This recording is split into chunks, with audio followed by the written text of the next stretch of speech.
All right, guys, we have updates here. I've been coming here a lot of times sharing with you about the Congo crisis and what is happening.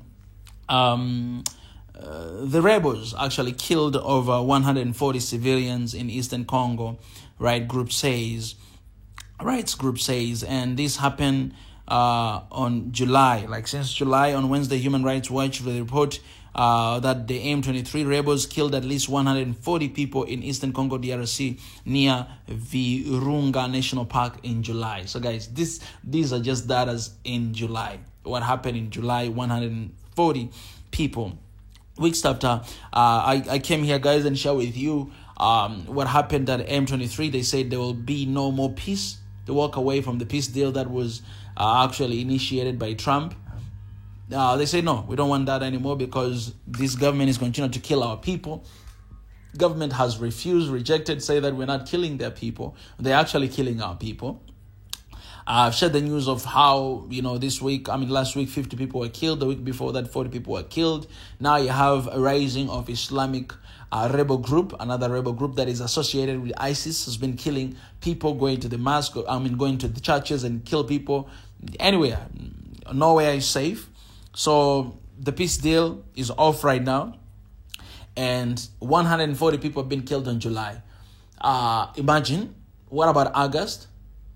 I've shared the news the other day. It's 100 and something. So if you plus 140 on July and August right now, and we don't know about the next month, you have more than 200 reported numbers of death. Reported. It means there's so many other numbers of people that have been killed that are not written. We don't know about. These are reported ones. So guys, these are not just numbers of people. I always say this. These are people. These are families. These are dads and moms. These are children. These are women. These are workers. These are citizens. These are uncles. These are brothers. These are sisters. 140, 200 plus people have been killed. Think about it. If we cannot find every solution for what is happening in Congo, we're not going to have a country left. I'm sorry, this is a very difficult thing to say. But this is a state of emergency. This is state of emergency for Congo. This is state of emergency for Africa.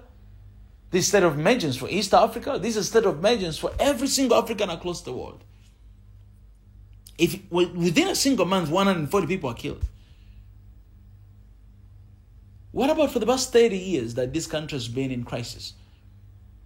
What about for the next 2 years? Because people are dying like chicken. People are dying like during the time of COVID-19. Man, war in Congo is like pandemic disease that have been going on for over 30 years. And a lot of numbers of people are dying. And nobody pays attention to it. Nobody seems to care. We don't want to stop. United States, they only care about minerals there. African Union, I don't know, they only care about their bellies. Nobody does anything about this. Until when are we going to see our people die? The death in Congo has to stop. I don't know what can we do, man? As African people, I don't know what can we do to really bring about peace in Congo. I really don't know, man. The only thing I'm doing right now is to speak and to pray. There has to be something that can be done.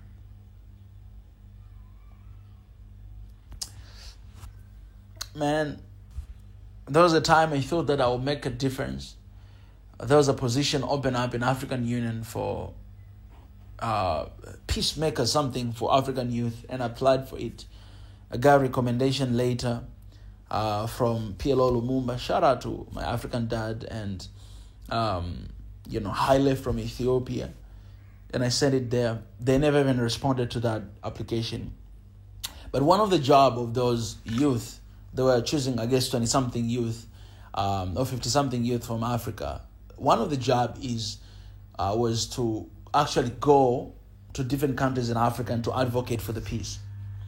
And I looked at myself for what I've been done for the past 6 years, and I was like, maybe there's a way for me to do more about this. Okay, I've been making videos, I've been very vocal about this, but I need to do something. Okay, I visited some of the countries that have been in trouble. I visited Ethiopia, I visited Uganda, I visited different Kenya, and I said, maybe there's something I can contribute to this. I want to be able to do it in a different level. So I applied for it, but they never responded to me. Basically, I was rejected. I don't even know how that move is happening right now.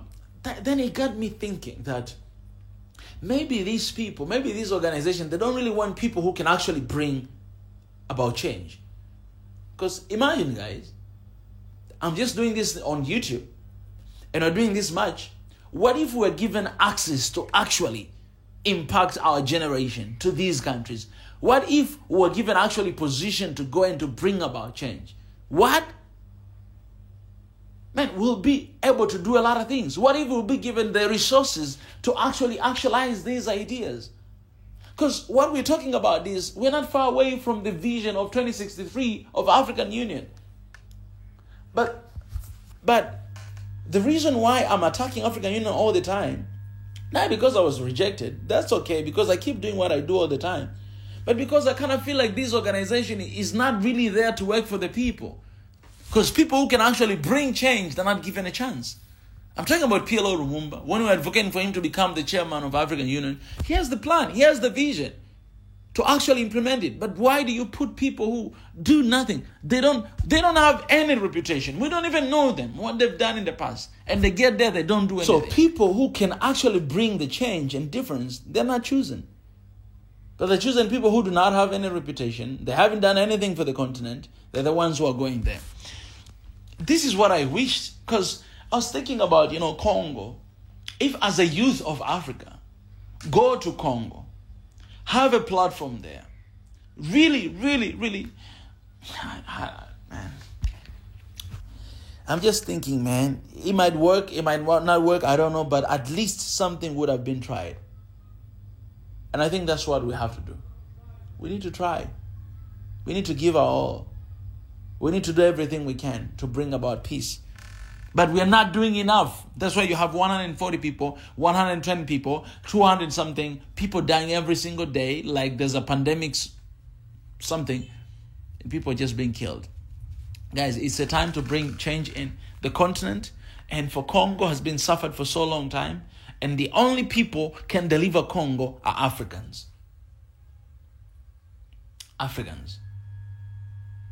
Because we feel for our family and want to see peace for our people in Congo. Guys, let me know any suggestion you have in the comment section.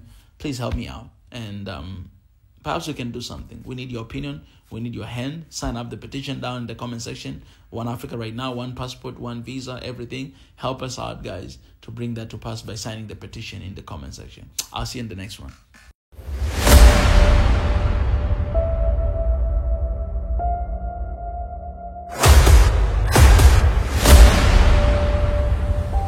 This is the journey to One Africa.